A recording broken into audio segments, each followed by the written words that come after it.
Excellencies, our distinguished guests, ladies and gentlemen.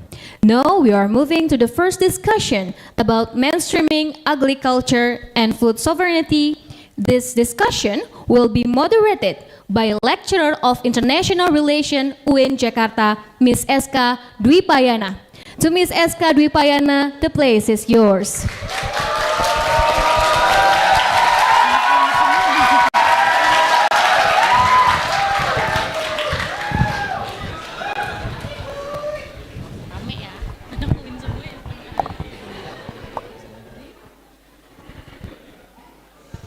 Assalamualaikum warahmatullahi wabarakatuh. Thank you, my student.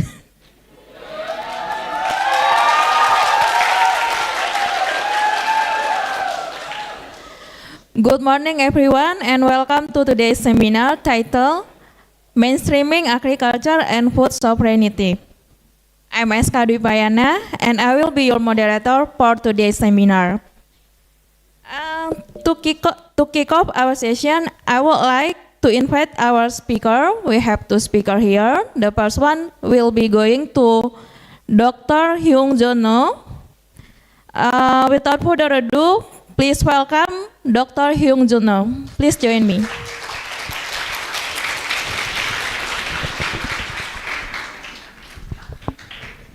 And the second speaker is Bapak Erwin Zulkarnain. Please welcome Bapak Erwin Zulkarnain.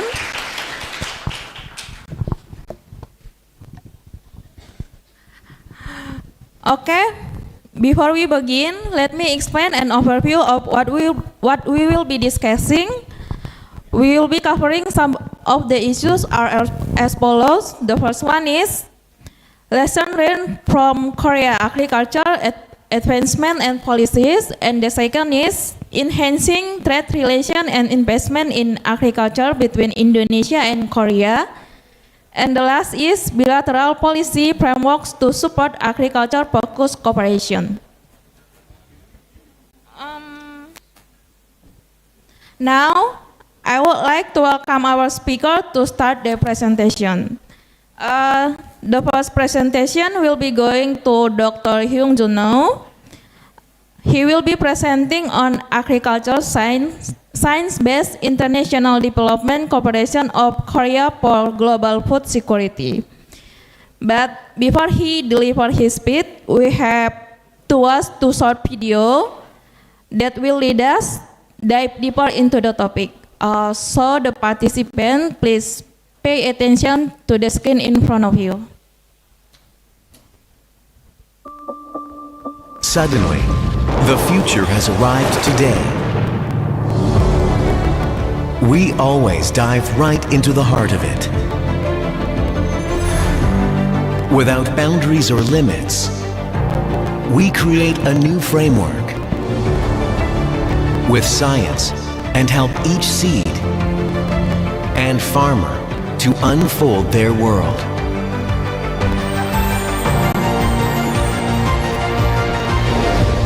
Rural Development Administration.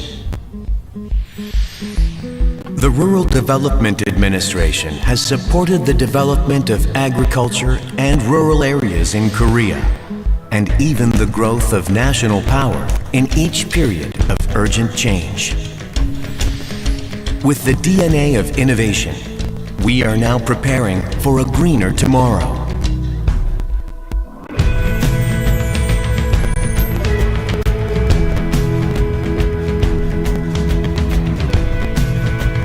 The Rural Development Administration is accelerating the use of cutting-edge technologies, such as autonomous driving and agricultural robots, to solve the labor shortage caused by the declining and aging farming population. The mechanization of field farming is also progressing steadily. To narrow the technology gap with global seed companies in digital breeding, we are securing next-generation breeding technology based on deep learning and shortening the seed development period through supercomputers. By this effort, we will grow into a global leader in the green bioindustry by securing, preserving, and sharing new agricultural genetic resources and discovering new functional materials with high added value.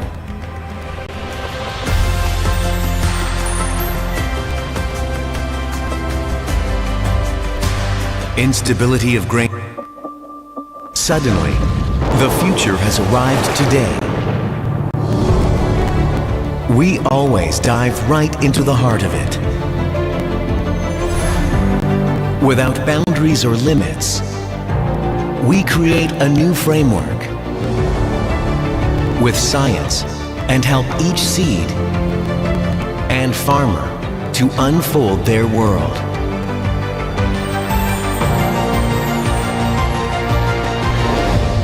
Rural Development Administration. The Rural Development Administration has supported the development of agriculture and rural areas in Korea, and even the operator, growth please of change national the power video. in each period of urgent change.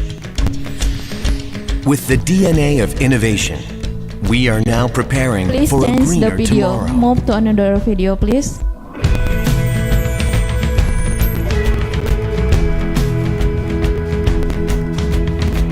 Next video.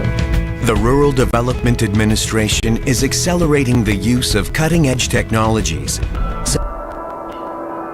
A new partnership began 15 years ago. Now, on 22 lands, we stand in solidarity with innovations, each of their own.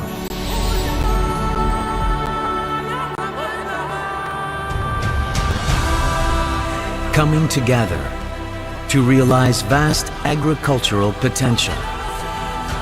We cultivate the rewarding fruits of coexistence. We were led to unknown worlds, with hearts headed in one direction.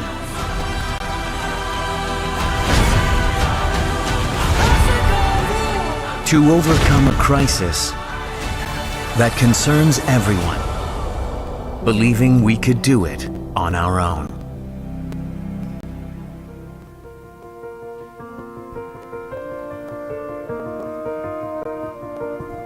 Empathy is the basis for change that transforms lives.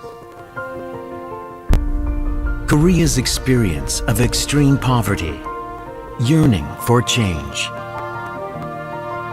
The past 60 years of RDA's knowledge is at the core of our coexistence. But what is more important is adjusting our technology to the circumstances of each country.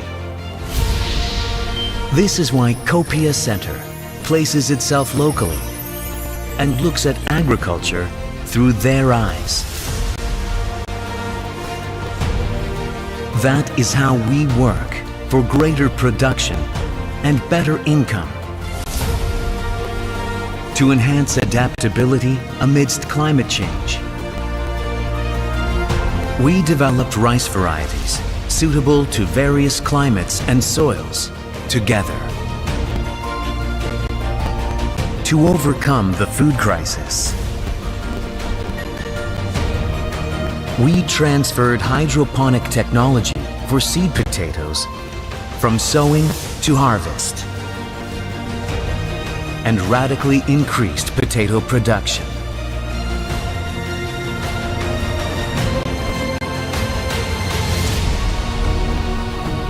Stable production of major crops goes beyond enriching the lives of farmers to support the entire nation's industry and economy. No limits stood in the way to our solidarity for a better life. By sharing outstanding genetic resources, we took the lead in improving livestock productivity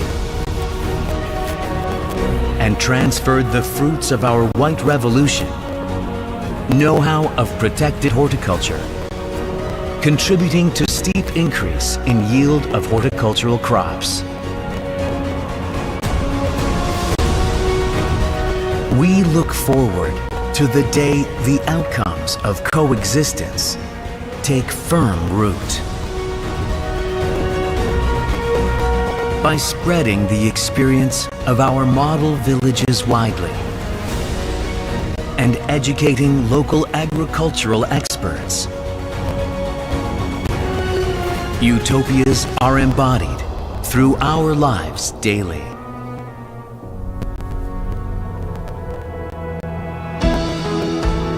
Like golden waves made with our rice seeds all over Africa. With agricultural development, farmers prosper, and the fruits become backpacks for the children, and a home to a family, the pride of one's country.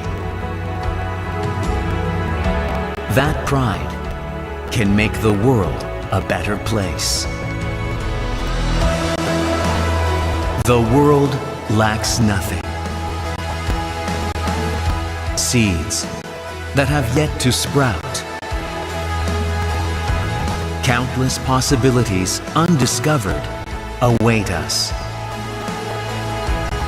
The new fuel for coexistence that we created will not run out. Our explorations will never stop. With better agritech, a better future.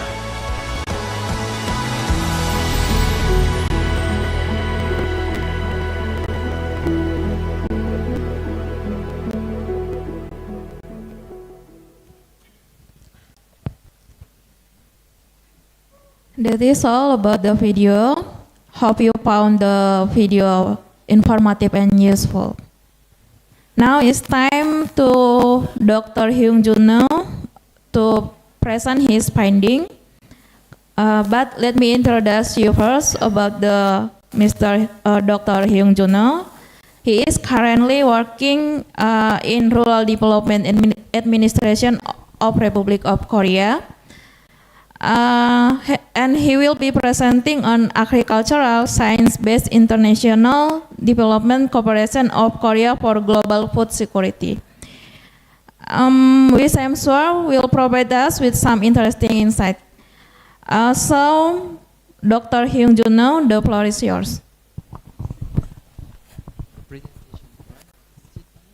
It's okay, up to you. Up to you. Diri atau duduk? It's okay to sitting or what is confident for you? Hi. Oh yeah, wait a minute. We prepare the podium for you. Wait a minute.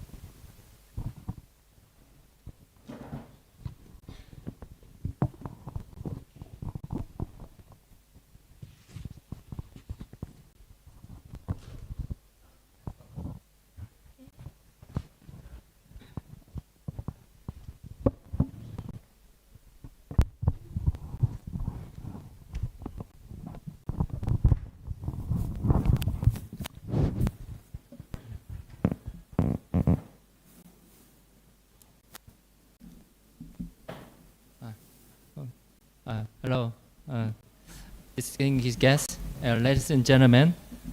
My name is Hyung Jun Noh, a team leader of a division of COPIA at the Rural Development Administration of the Republic of Korea. It is nice to meet you all. I'll begin my presentation on agriculture, science-based international development cooperation of Korea for global food security. Next slide. As many of you already know, the outbreak of the Korean War devastated the Korean peninsula. This slide showed how Korea's landscape has changed since after the war to the present. Next slide. Economic grows rapidly with GDP growing by 20 times to more than $33,000 per capita. Next slide, please. For the 60 year, the Rural Government Development Administration has been catalyzed for agricultural innovation in Korea. This is three revolution. First, green revolution. Second is white revolution, and third is quality revolution. RDA is responsible for developing high-yield rice variety, building plastic greenhouse all over the country for the year-round producing of a crop, creating value in our food culture, and revolutionizing agriculture by adding functionality and healing quality to the high quality breed and variety. Next slide, please. RDA is the central government organization responsible for agricultural research, technology, dissemination, and international cooperation. RDA consists of a headquarters and 5 subordinate institutes: National Institute of Agricultural Science and National Institute of Crop Science, and National Institute of Horticulture and Urban Science, National Institute of Animal Science, and Human Resources Development Center. Next slide, please. With the headquarters at the center, the 4 research centers conducted R&D with various fields of agriculture and work on the numerous projects with the budget allotted to that. Next slide, please.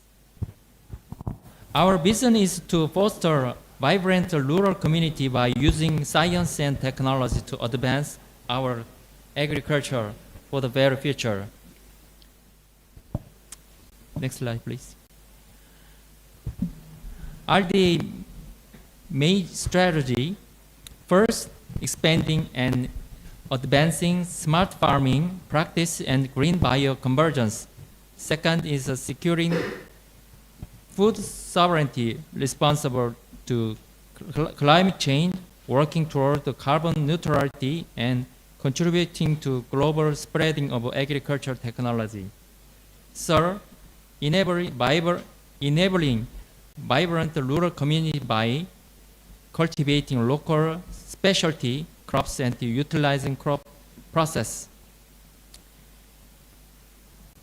Lastly, we aim for happy people through care farming and support farm worker safety and well-being. Next slide, please. RDA cooperate with the various other entities such as the Ministry of Agriculture, Food and Rural Affairs, University and Research Institute, and other agricultural technology sector. Our R&D outcomes are reflected on government policy through our ministry, which are conducted also of joint research with the university and research institute, both domestic and international. Next slide, please. RDA's international development cooperation aims to contributing to UN SDG 1 and 2 for no poverty and zero hunger. Specifically, the goal is to supply Korea's agricultural technology to 1 million farmers in our partner country and providing food security with the Koreans' experiences. Next slide, please. These slides display the Global Food Security Index of position of 44 partner countries of the RDA as well as 24 donor countries, including Korea. Next slide, please. This slide shows how much of the government budget is allotted to the R&D. Countries that are placed higher on this graph invest a greater portion of their budget to the R&D. Next slide, please. RDA promotes global agricultural cooperation with 67 partner countries through 2 key development cooperation programs. The first program consists of a multilateral agricultural R&D institute, APASI, KAPASI, and KOLPASI, which engaged in 14 Asian and 37 Africa and 14 Latin America countries respectively. Together, they are called Sripashi. The second program is a bilateral COPIA Center operating in 22 partner countries. This center dispatches agricultural experts to the develop, demonstrate, and dissemination country-specific agricultural technology. Next slide, please.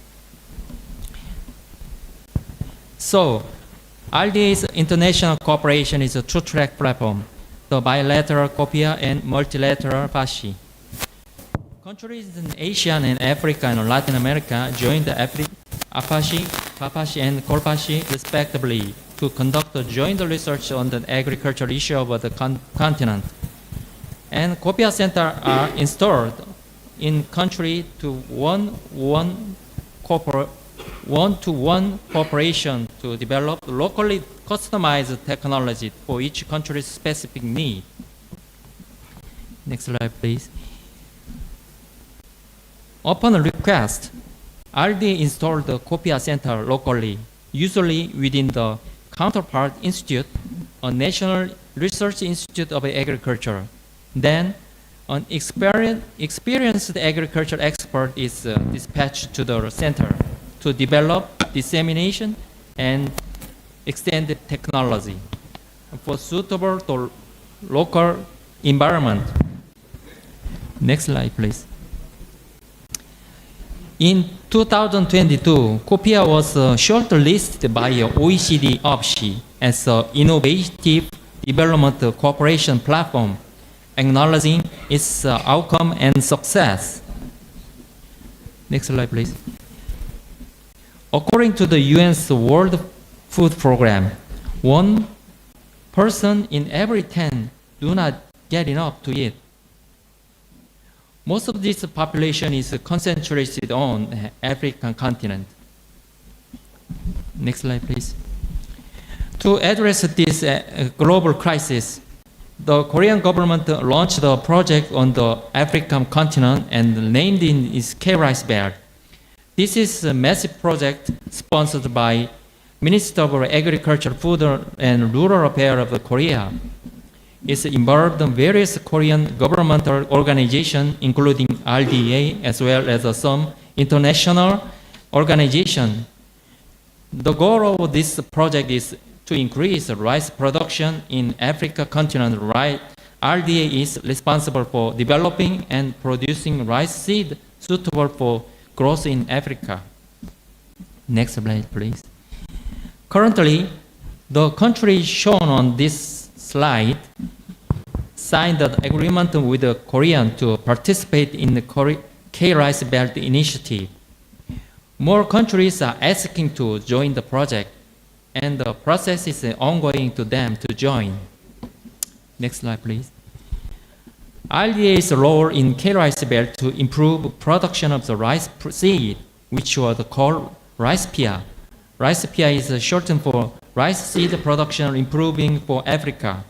The main element of the K-Rice Belt is first establishing infrastructure for the rice seed production, such as irrigation system and farm road. Second is producing high quality, high yield seed to ensure stable rice seed production. Lastly, supplying this high quality seed to the local farmer following the seed distribution system, policy, and marketing condition of the counterpart country. Next slide, please. RICEPIA, since its launch last year, produced a total 2,300 tons of rice seed, exceeding the initial goal by 40%. Productivity rose by the 1.5 tons per hectare in comparison to conventional farm. We anticipate the goal to reach 4 tons per hectare this year. Next slide, please. COPIA has a long record of outstanding achievement, of which including our work in Vietnam. The COPIA Vietnam Center successfully discovered new variety of the silkworm and mulberry tree, contributing to sustainable silk industry Vietnam. We achieved a good result in silkworm production, mulberry leaves production, and farmers' income. Next slide, please. Copia's virus-free seed potato were so successful in Pakistan. There was a Pakistan government implemented the project nationwide by matching the fund allotted by the Korean government. So we achieved the main good result, replacing imports and enhance self-sufficient and increasing productivity. Next slide, please. And also, in Mongolia, Uzbekistan, Kyrgyzstan, Copia has been working on the livestock industry in each country. We enhance feed technology and productivity. We conduct feed technology and milk production and daily productivity in each country. Next slide, please. Copia also developed the first one hybrid maize variety in Cambodia, which replaced the previous imported variety. This seed cost reduced by 40% when compared to imported varieties. Next slide, please. When the Uganda orange farm was suffered from the disease and drought, Copia transferred this control technology and set up the water management system. So we achieved high productivity and farmers' income. Next slide, please. Copia also produced results in Central and South America. In Paraguay, the rice variety was developed to increase productivity by 22% with locally customized technology. Next slide, please. The other international cooperation platform of the RDA is the multilateral FACI, achieved in 3 continents, Asia, Africa, and Latin America.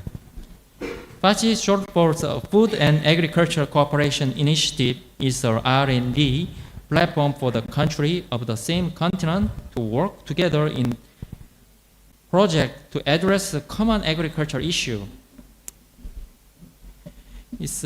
Apache also is engaged in Indonesia. Previous. Back. Yeah, okay.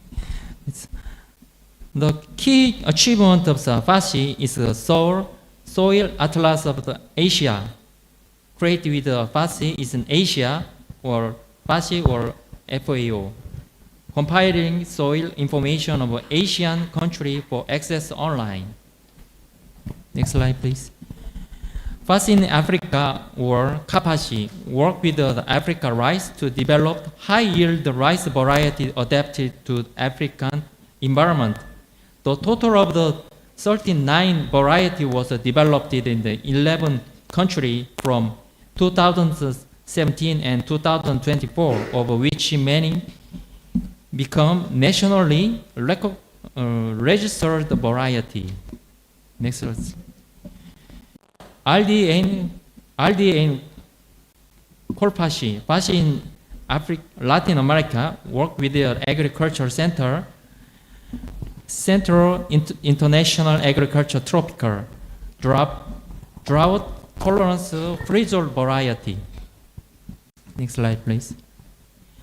RDA share knowledge accumulated in last 60 years with the world by a cooperation with the international organizations such as the World Bank, CGIAR, and many others. Next slide, please. With aligning with the strategy to the SDG framework of the UN, mainly for the no poverty, zero hunger, we focus on developing agriculture technology to improve global food security and responsible to climate change. Next slide, please. 3 months ago, I visited here to developing the new project, rice, regarding rice. So we talk about the deep discussion in Ministry of Agriculture staff. The factor trigger declining in rice production in Indonesia is about 10 factor. So it is a fertilizer, other superior seed or machinery, etc. Also, Koreans suffer from this factor. There are many challenges to rice production in Indonesia. RDA can help with the factor number 9, especially as for agriculture R&D strengthen in the development in the high quality seed suitable to the Indonesia. We can also help train personnel to extended work as Indonesian in the need more extensionists according to the factor number 9. Next slide, please. Indonesia government has a plan to develop the paddy field in the various regions of Air. This slide is a 3 years plan for developing of 3 million hectares to be used for rice production. If combining agricultural technology put this area, it will achieve a good result, rice production and food security. Next slide, please. With years of experience, RDA hope to contributing Indonesia rice industry also in line with the Indonesian government effort and willing to become the self-sufficient in the rice supply. Next slide. Thank you.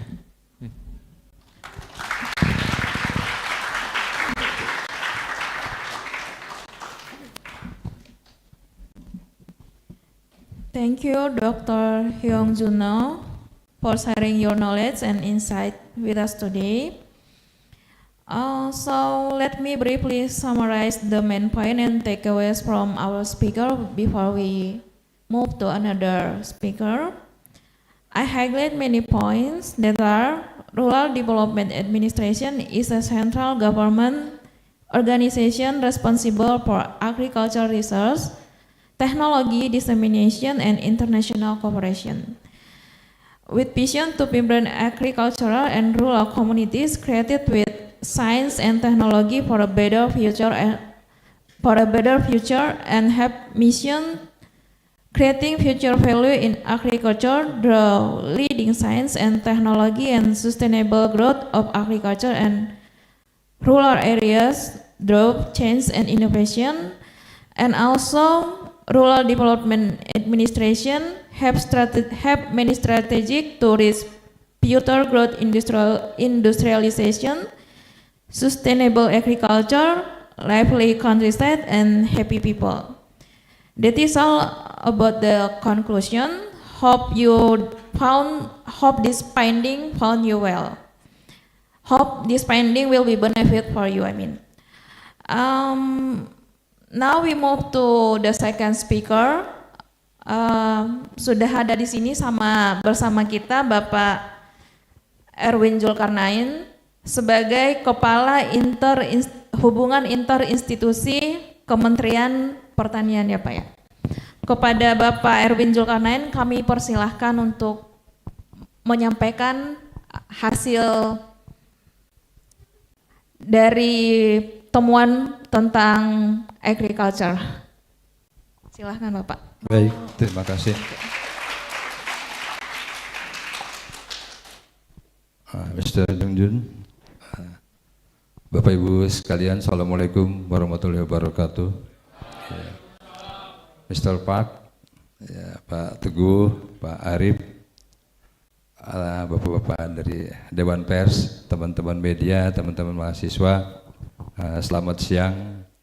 Mohon maaf saya menyampaikan dalam bahasa Indonesia karena bahasa Inggris kurang bagus, Bu, dan ada banyak hal teknis.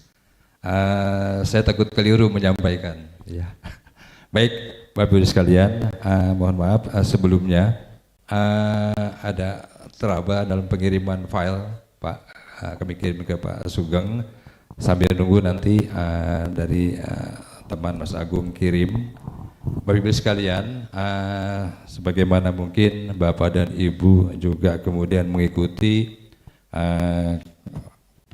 perkembangan di dunia pertanian, khususnya di Kementerian Pertanian dalam beberapa kemudian waktu belakangan ini, kami di Kementerian Pertanian sesuai dengan kemudian arahan dari Bapak Presiden Prabowo, memang kemudian diberikan target Bapak Ibu sekalian ini untuk mengejar swasembada pangan ya dalam waktu 4 tahun ini.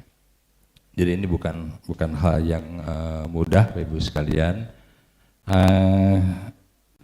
Untuk itu di Kementerian Pertanian Pak Menteri sudah menerapkan beberapa strategi untuk mencapai kemudian tadi. Nah, tentu saja strategi-strategi yang kemudian disusun dalam langkah menuju swasembada pangan ini, Bapak Ibu sekalian, ini tidak kemudian sembarangan dilakukan. Kami mencoba melakukan identifikasi permasalahan global yang terjadi di kita sekarang, di mana kita mengetahui bahwa dengan kondisi geopolitik, kemudian kondisi iklim saat ini, terus terang ini menurut data kemudian dari BPS, ini hampir 58 negara ini dalam keadaan krisis gitu ya. Dan ini tentu saja kita yang saat ini sedang dalam kondisi baik dari sisi kemudian ketersediaan pangan, ini harus waspada juga karena kondisi kemudian iklim terutama ini harus diantisipasi. Kemudian selain itu Bapak Ibu sekalian, menurut kemudian data dari FAO bahwa hampir 725 juta penduduk dunia ini kekurangan gizi ya. Ini datanya nanti kalau tayangannya sudah ada bisa kami sampaikan. Kemudian dari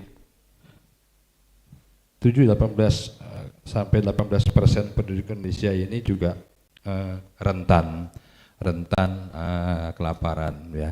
Dan ini tentu saja Bapak Ibu sekalian harus kita antisipasi bersama. Terkait dengan kemudian beras, terutama sebagai kemudian konsumsi utama kita, tadi Bu Deputi sudah memaparkan dalam tayangannya bahwa kemudian salah satu kemudian yang harus dilakukan adalah bagaimana kita melakukan diversifikasi pangan ya. Tapi tentu saja ini juga tidak mudah Bapak Ibu sekalian. Saat ini di beberapa daerah yang dulu makanan utamanya atau pangan utamanya adalah selain beras, saat ini justru di wilayah-wilayah tersebut sudah beralih ya, jadi konsumsi utama pangan utamanya menjadi beras ya. Ini barangkali juga Bapak dan Ibu memahami, meskipun memang kemudian makanan lokalnya tadi disampaikan Bu Deputi masih ada ya, masih, dan sebagian besar masyarakatnya juga masih mengkonsumsi tadi pangan lokal gitu ya. Tapi tidak menutup kemungkinan bahwa kemudian tadi konsumsi beras kita ini memang kemudian meningkat, dan ini seiring dengan kemudian penambahan jumlah penduduk kita ya. Kemudian Bapak Ibu sekalian, kami mencoba mengidentifikasi beberapa penyebab penurunan produksi beras ya dalam beberapa tahun terakhir.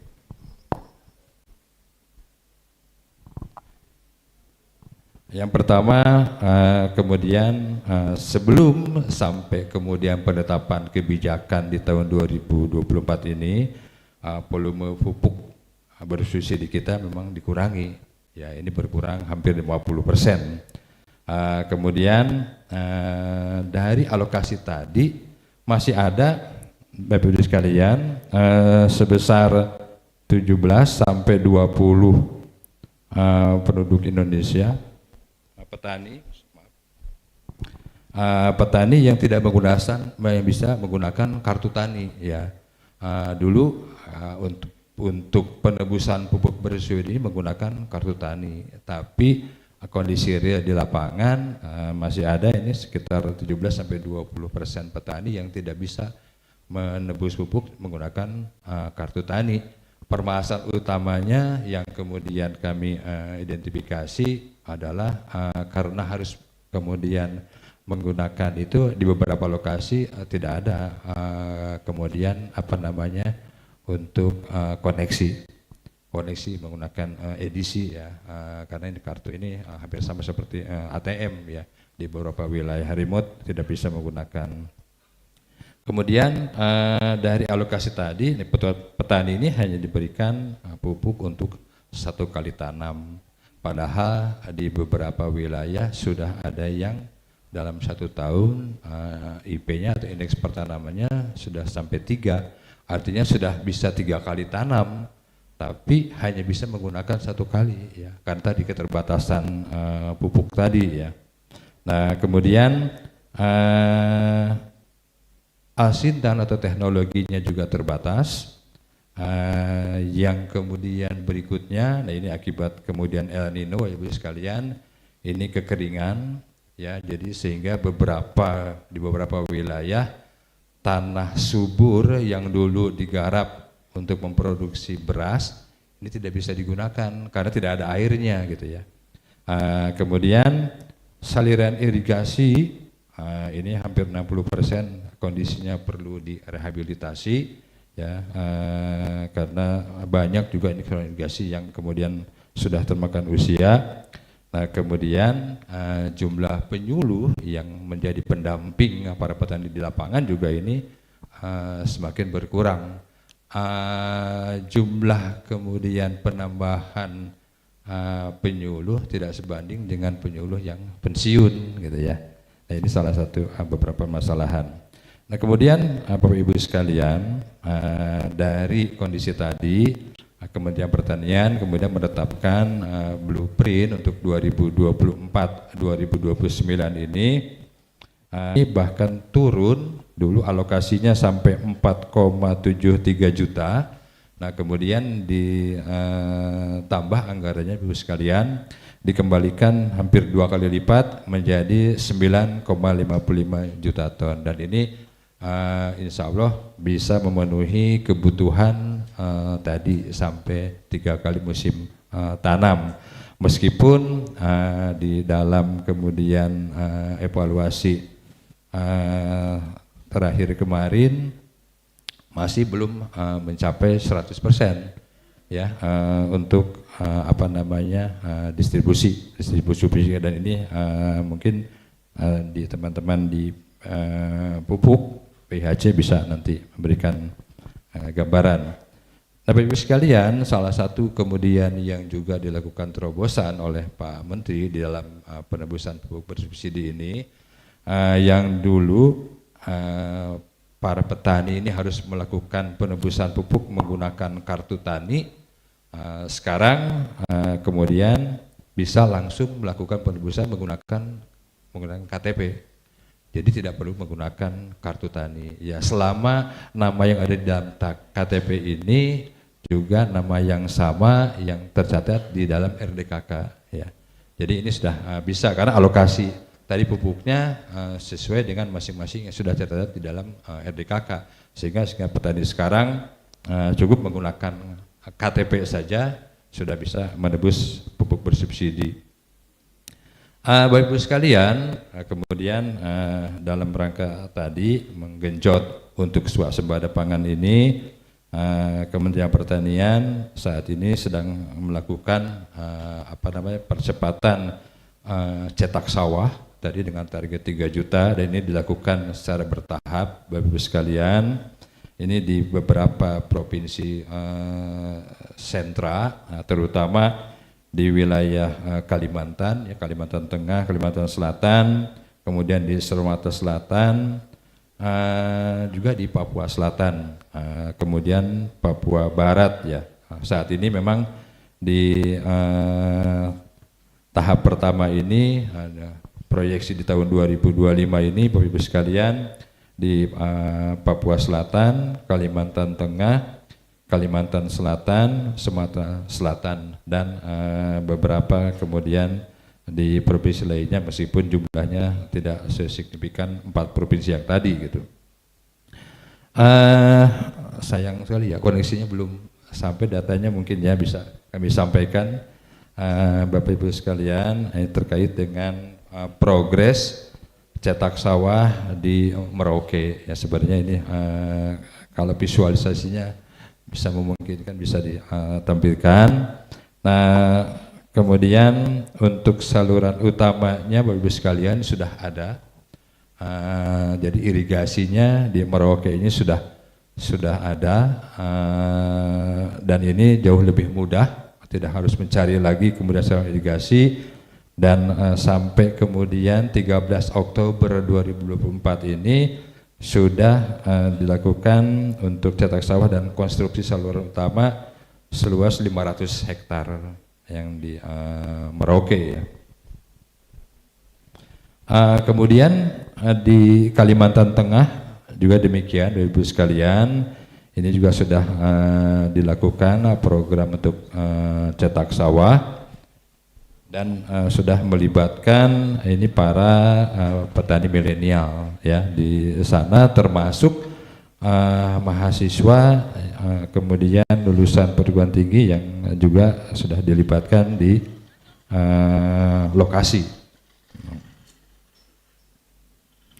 Nah, khusus terkait dengan keterlibatan petani milenial ini Bapak Ibu sekalian, saat ini Kementerian Pertanian kemudian sudah mencanangkan program untuk pelibatan atau melibatkan masyarakat di dalam brigade pangan. Ya.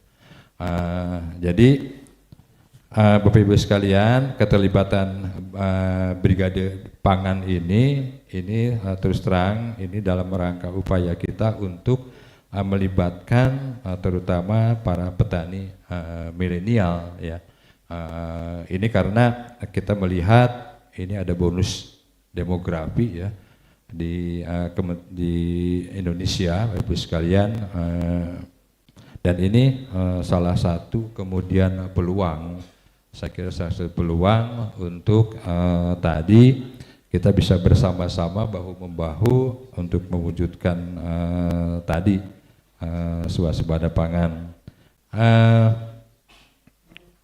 Brigade pangan ini Bapak Ibu sekalian untuk kemudian dibentuk oleh para petani, ini menggunakan skema pembentukannya sama seperti kelembagaan petani seperti Poktan, dan ini bagi kemudian masyarakat atau petani yang berminat bergabung di Brigade Pangan ini, dia bisa mendaftarkan melalui Dinas Pertanian setempat gitu ya. Ini di seluruh dinas sudah kemudian sudah tahu mereka terutama di 12 provinsi prioritas ya. Jadi ini belum di seluruh Indonesia. Nanti kalau teman-teman berasumsi kemudian oh berarti sudah bisa di seluruh Indonesia, belum ya. Brigade Pangan ini memang prioritas tadi di 12 provinsi. Nah, Bapak Ibu sekalian, di dalam pembentukan Brigade Pangan ini memang kemudian kita berharap para petani ini dalam satu kelompok mampu kemudian mengelola luasan kurang lebih 200 hektar ya, 200 hektar. Skemanya sudah disiapkan. Dan ini Bapak Ibu sekalian yang saat ini kemudian kita sedang lakukan program swasembada ini dalam satu komando di Kementerian Pertanian, di mana untuk hulu Di hulunya ini benih unggul, ini melibatkan BUMN perbenihan dan BRIN. Kemudian pupuk melibatkan BUMN, untuk irigasi melibatkan Kementerian PU. 2-3 minggu yang lalu kami sudah melakukan koordinasi, sudah melakukan MOU dan koordinasi Pak Menteri dan Pak Menteri PU terkait dengan tadi untuk perbaikan irigasi ya. Kemudian melibatkan Pemda, khususnya ini untuk para penyuluh dan para kadis. Kemudian untuk padi gogo, Bapak Ibu sekalian, di lahan perkebunan ini melibatkan BUMN atau PTPN ya. Kemudian di hilir ini juga kita untuk penyimpanan atau cadangan beras ini melibatkan Bulog atau BUMN pangan. Kemudian juga ini kita sedang menggarap untuk biodiesel B50 melibatkan PTPN gitu ya. Nah, Bapak Ibu sekalian, saya kira itu Elsa, Bapak Ibu sekalian yang bisa kemudian kami sampaikan sebagai pengantar apa program yang saat ini sedang dilakukan di Kementerian Pertanian, khususnya dalam rangka tadi kita mengantisipasi kondisi kondisi pangan di negara kita saat ini. Ada pertanyaan yang menarik Bapak sekalian yang mungkin juga ini sering dilontarkan masyarakat. Pak, kalau kemudian ngapain capek-capek swasembada pangan? Kan kalau nggak tercapai juga masih bisa beli, kita masih bisa impor. Ya, dulu memang iya, ya. Begitu kita tidak tercapai karena selain produksi untuk memenuhi kebutuhan, kemudian kita juga harus menyiapkan cadangan pangan, Bapak Ibu sekalian. Nah, kekurangan tadi pemerintah melakukan impor. Tapi saat ini dengan kondisi kemudian tadi yang saya sampaikan, kondisi iklim global, adanya El Nino, kemudian kondisi geopolitik di mana ada kemudian perang berkelanjutan, nah ini juga kemudian berpengaruh. Saat ini beberapa negara yang dulunya mereka mengekspor beras, saat ini mereka kemudian melakukan kebijakan sementara mereka melihat tidak melakukan ekspor beras. Jadi di beberapa negara, terutama beberapa negara tetangga kita, nah ini mereka kemudian keep berasnya, dan ini yang harus segera kita antisipasi. Itu yang barangkali diberikan penekanan oleh Bapak Presiden bahwa ini kita harus bisa swasembada ya, supaya tadi kita tidak tergantung ke negara eksportir atau kita kemudian tadi ya kalau tidak tercapai. Terutama yang pertama karena melihat kondisi tadi Bapak Ibu sekalian, melihat kondisi yang kemudian disampaikan bahwa ternyata lahan kita masih cukup luas yang belum kemudian tersentuh. Ini lahan produktif yang belum tersentuh ya, yang kemudian tadi harus kita optimalkan untuk dilakukan sebagai lahan-lahan yang memproduksi beras. Tapi ini tentu saja harus melibatkan seluruh komponen ya. Tidak bisa kemudian kami di Kementan sendiri atau teman-teman dinas di unit kabupaten sendiri tidak bisa. Ini harus melibatkan seluruh komponen masyarakat. Itu barangkali Bapak Ibu sekalian. Terima kasih. Wassalamualaikum warahmatullahi wabarakatuh.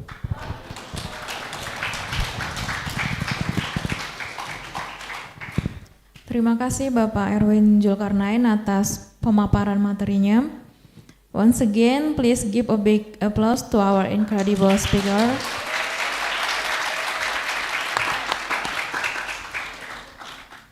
Sebelum pindah ke sesi selanjutnya, saya ingin menyampaikan apa beberapa poin-poin yang telah disampaikan oleh Pak Erwin. Ini sangat menarik sekali ya, soalnya membahas tentang bagaimana pengembangan ladang pertanian di Indonesia, mulai dari swasembada beras, pengelolaannya, dan challenge and opportunity, tantangan dan peluangnya.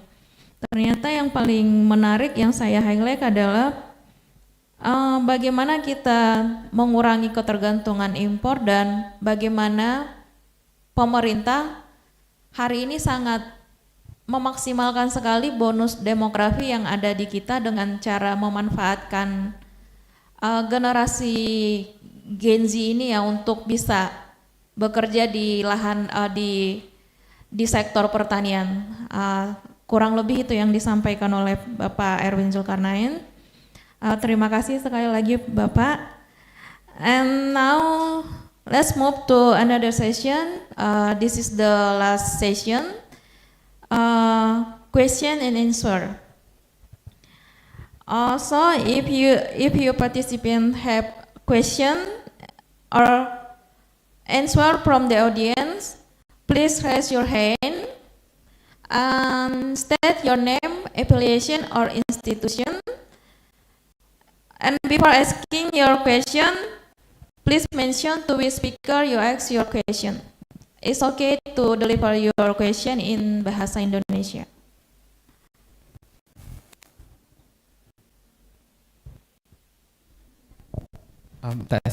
Okay. Thank you for the opportunity. So, hello everyone and ladies and gentlemen. My name is Ali Umri and I am an international relations student on 5th semester at UIN Syarif Hidayatullah Jakarta, or Islamic State University of UIN Jakarta. So, my question is for the Honorable Mr. Hyung Jun. No, sorry for mispronouncing your name. As a Rural Development Administration of Republic of Korea. Back then, 1 year ago, I went to Korea. I had the opportunity to visit Seoul, specifically visiting the food store, the food street, and I found that it's very unique.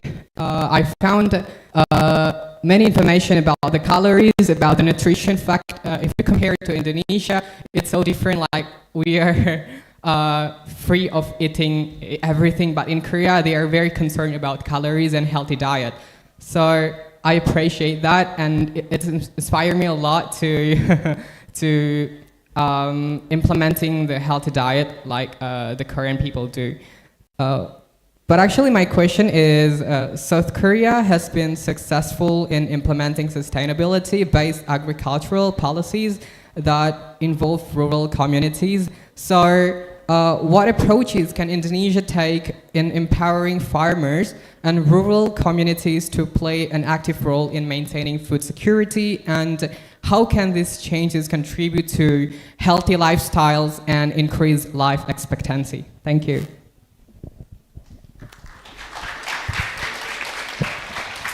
Thank you for your question. Any other question? Mana nih? Don't forget to mention to the speaker you ask your question. Okay. Bismillahirrahmanirrahim. Assalamualaikum warahmatullahi wabarakatuh. Good afternoon, everybody. Good afternoon to the speakers and also Bu Eska. My name is Ataya Raihana Shobramoro. I am a second-year student in UIN Syarif Hidayatullah Jakarta, and I'm majoring in international relations. So the question that I'm about to ask is directed to both speakers, so both speakers can answer. So first of all, Indonesia has been working on to strengthen its food security, especially in the new food sovereignty policy. At the same time, we have a COPIA Center, as mentioned before, bringing advanced agriculture knowledge and innovation to the table. And this leads me to think about Indonesia's potential in the potential role in the region. So the first question is, what role do you think Kopia Center could play in helping Indonesia become a regional leader in food security? Could its projects or innovations make Indonesia a key example for other ASEAN countries? And second, could Indonesia use its collaboration with Kopia to develop and showcase innovative agriculture practices? Like, for instance, could successful initiatives here be shared or adapted by other ASEAN nations to improve their own food systems? Because I believe these ideas are worth exploring because they highlight how Indonesia could contribute not just to its own food needs, but also other regions. And it's also potential that Indonesia could be creating a model of cooperation and innovation. Thank you. Thank you for your question. One more question, please.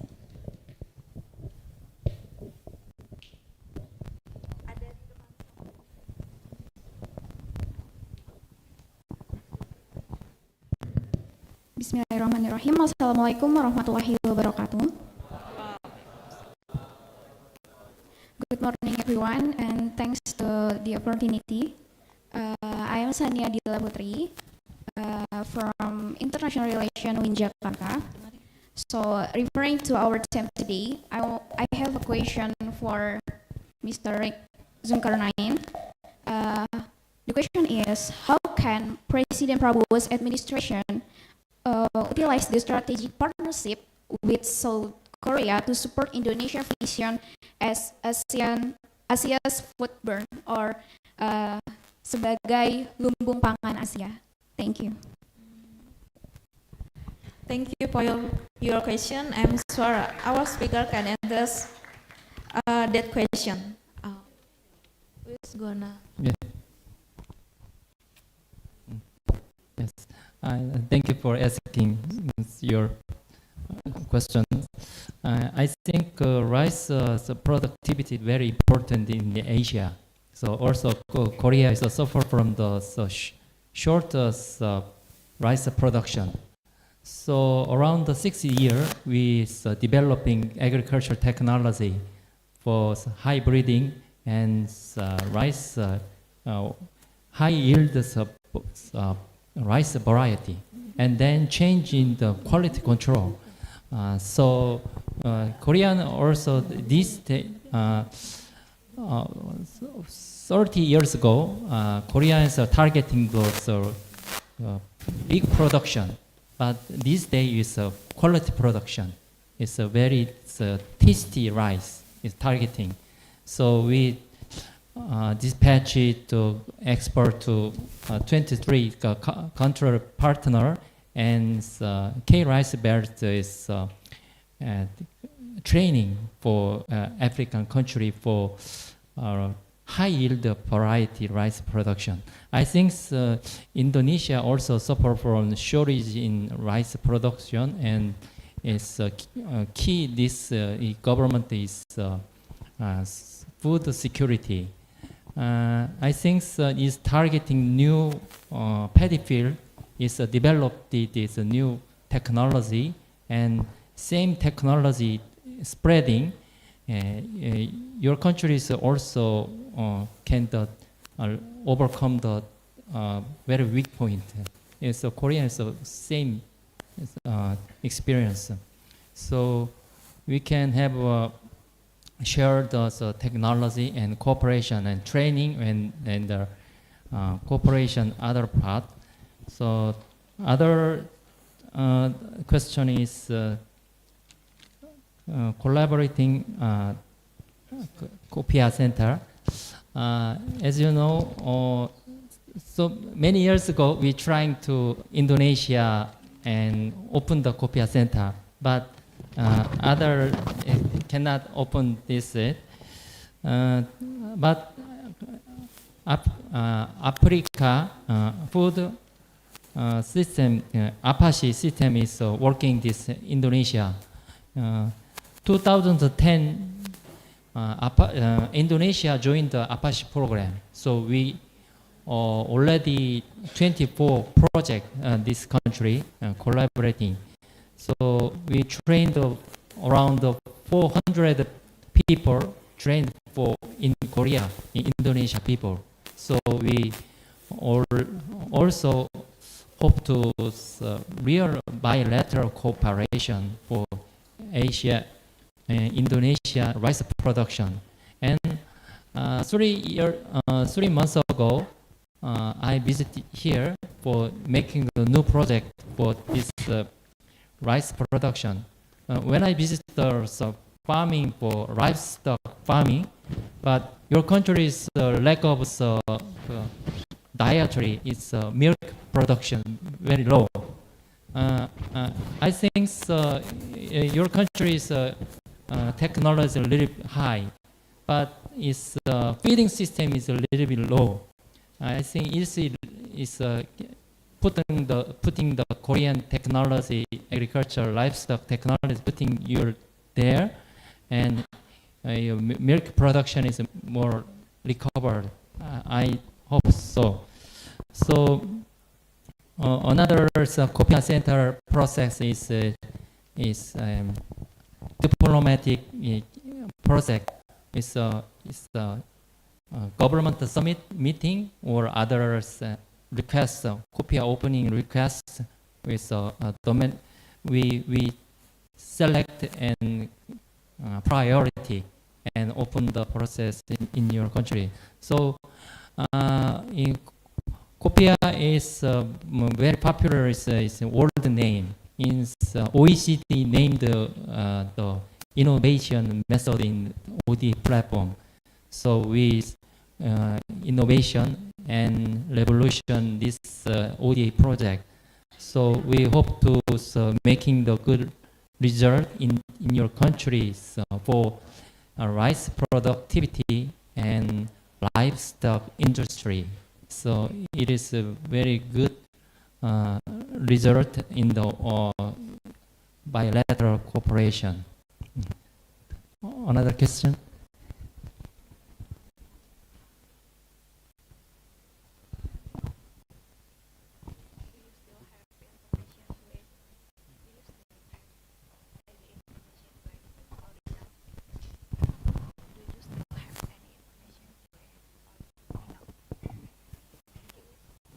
Thank you for the answer. Now let's move to Pak Erwin. Baik, terima kasih Mbak Sandia. Tadi ya, yang pertama begini, begitu kemudian setelah dilantik di dalam kemudian rapat kabinet, ya, ini yang disampaikan Pak Menteri Pertanian ya, sesuai dengan yang beliau sampaikan ke kami. Nah, arahan Presiden ini yang pertama begini,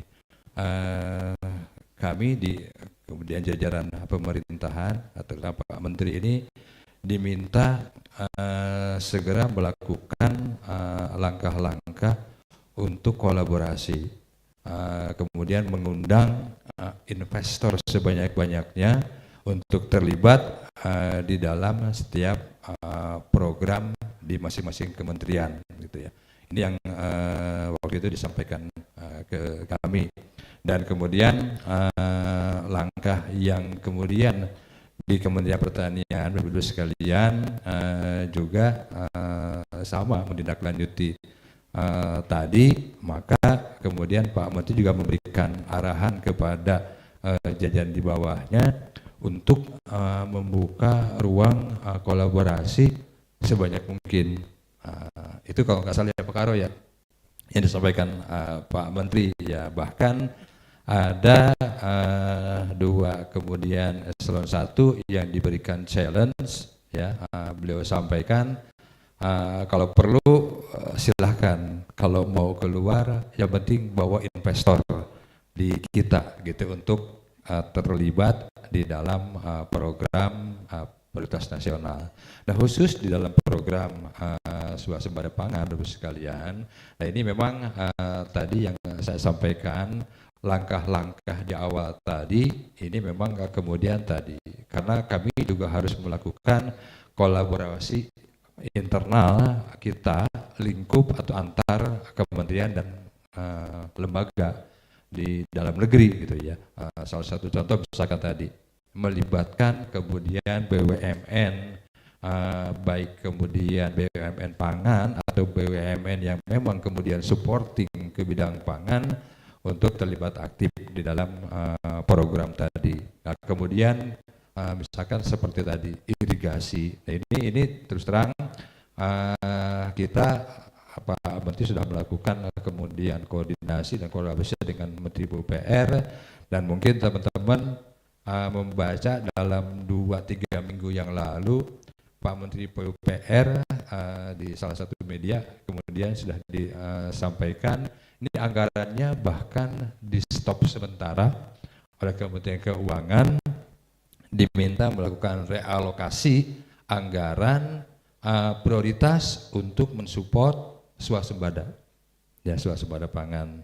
Nah ini salah satu kemudian tadi, dan di tingkat kemudian implementasinya Bapak Ibu sekalian, ini alhamdulillah bahkan sampai di wilayah-wilayah tadi yang disiapkan untuk sentra pangan tadi, teman-teman di Balai Besar Wilayah Sungai ini sudah terlibat aktif. Mereka untuk tadi ya membantu menyiapkan dan memperbaiki irigasinya. Saya kira itu. Kemudian yang tadi lupa saya sampaikan, Bapak sekalian, di dalam program tadi juga kemudian di dalam transformasi dari pertanian tradisional ke modern, ini sudah juga kita menggunakan alsin ya, dan ini saya pikir tidak menutup kemungkinan Bapak Ibu sekalian, meskipun setahu saya, mohon maaf nanti mungkin bisa dibantu dikoreksi, keterlibatan kerjasama kita dengan Korea, tadi Mr. Jung sudah sampaikan, ini bahkan di beberapa kemudian tadi ya, untuk peningkatan SDM pertanian, banyak mahasiswa kita yang belajar di sana, kemudian di dalam inovasi. Dulu teman-teman di Korea ini banyak terlibat kerjasama dengan teman-teman di Badan Litbang. Gitu. Sekarang terus terang institusi Badan Litbangnya sudah tidak ada karena sudah dikembalikan ke BRIN, sehingga di kami yang dulu Badan Litbang sudah tidak ada unit yang menangani pengembangan untuk itu tadi, tapi tidak menutup kemungkinan kita melakukan kemudian kerjasama dengan Korea Selatan ini dalam pengembangan teknologi khususnya untuk mekanisasi di bidang pertanian. Itu barangkali ya, Mas. Terima kasih. DMC, do we still have time left?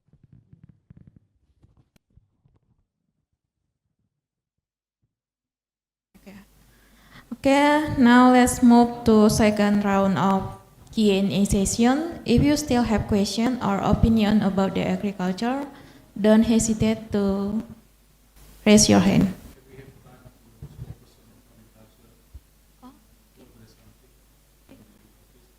Please welcome.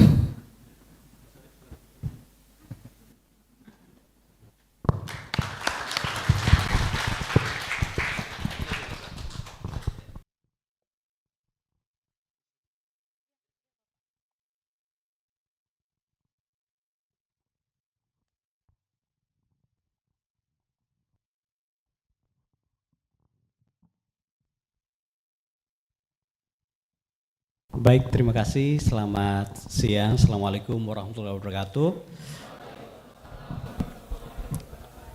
Mohon izin saya terlambat datang ke tempat ini, dan kami sudah mewakilkan kepada Pak Erwin sebenarnya untuk menyampaikan beberapa hal terkait kebijakan Kementerian Pertanian, khususnya pemerintah ya saat ini untuk bisa mencapai kecukupan pangan dan swasembada pangan. Jadi Bapak Ibu sekalian, mungkin yang ingin kami meng-highlight kembali bahwa ke depan pemerintah tentu ingin melakukan percepatan upaya swasembada pangan. seperti halnya yang sudah disampaikan oleh Bapak Presiden. Bahkan beliau sudah menargetkan percepatan hingga tahun 2027 kita setidaknya harus sudah bisa swasembada pangan kembali. Dan tentu Bapak Menteri Pertanian dalam beberapa kesempatan sudah menyampaikan bahwa kami akan berusaha lebih cepat.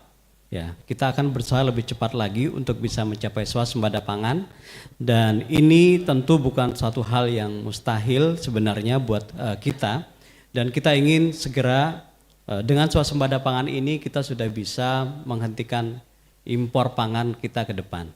Dan tentu apa yang sedang dikerjakan pada saat ini ada 3 hal yang menjadi triangle dari swasembada pangan yang harus dikerjakan: infrastruktur, SDM, kemudian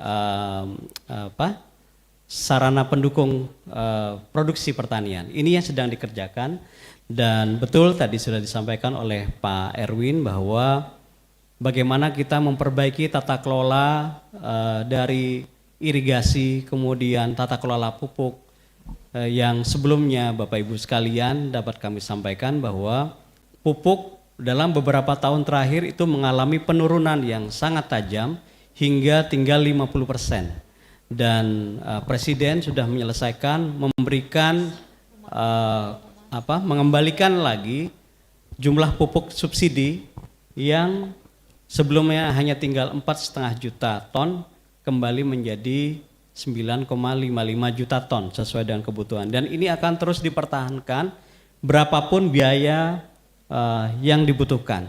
Jadi pemerintah sudah mengunci jumlah dari pupuk yang harus diberikan kepada petani.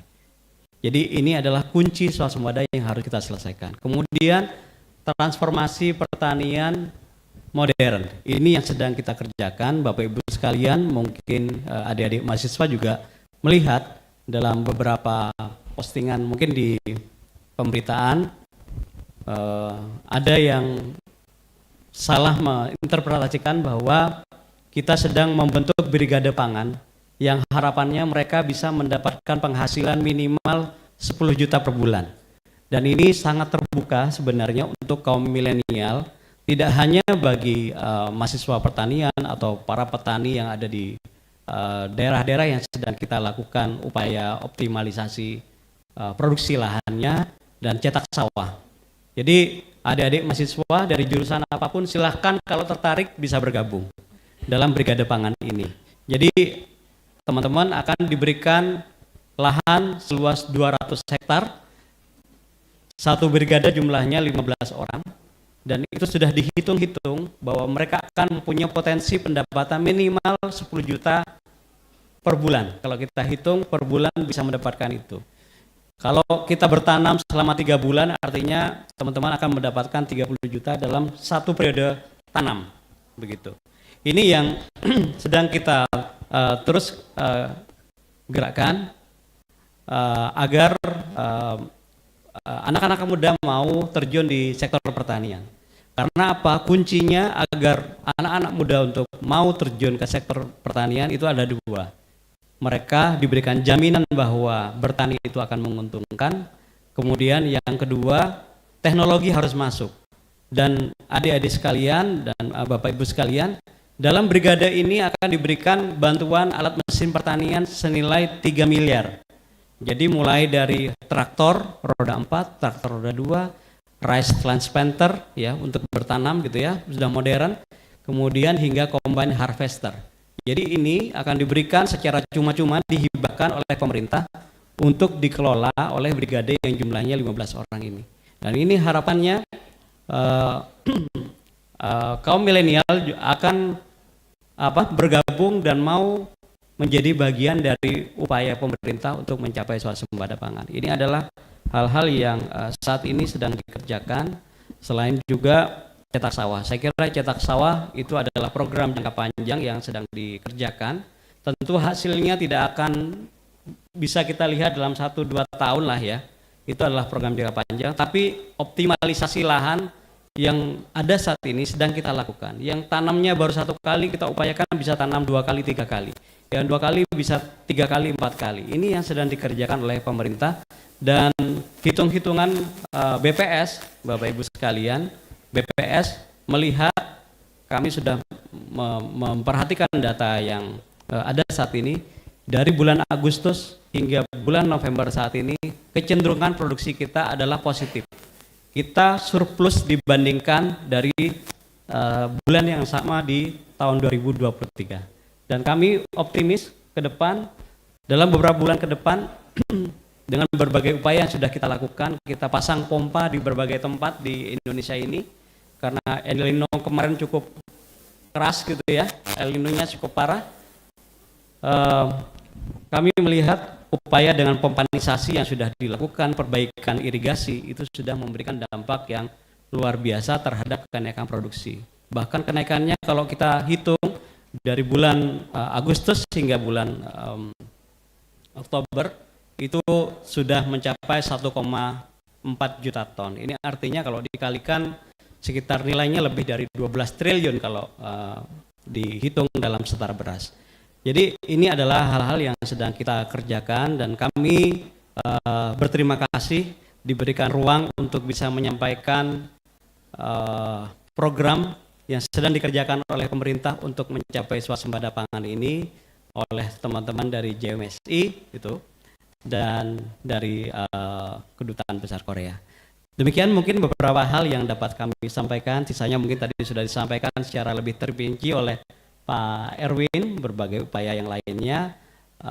Kami mohon dukungan, dan pemerintah terus terang kami kurang tidur saat ini gitu Pak sekarang. Pak Amran itu luar biasa, beliau tidak ada istirahatnya, ini berpindah-pindah tempat gitu ya. Kebetulan kami mendampingi Pak Hendri Satrio, izin. Kami berpindah-pindah Pak, dari Sambas, Pontianak, dalam beberapa hari ini berpindah-pindah ke Kapuas, dari Kapuas kita pindah ke Banjarmasin, kemudian ke Merauke kemarin, dan kemarin baru kembali beliau ke Jakarta. Dan beliau sangat intens untuk mengawal ini. Saya yakin kami sebagai insan di Kementerian Pertanian, kami berkeyakinan bahwa swasembada ini tidak akan lama lagi bisa dicapai. Insya Allah mudah-mudahan tidak dalam waktu 3 tahun, mungkin bisa lebih cepat, kita sudah bisa swasembada pangan kembali, bahkan bisa ekspor beras. Demikian, terima kasih. Assalamualaikum warahmatullahi wabarakatuh. Selamat siang.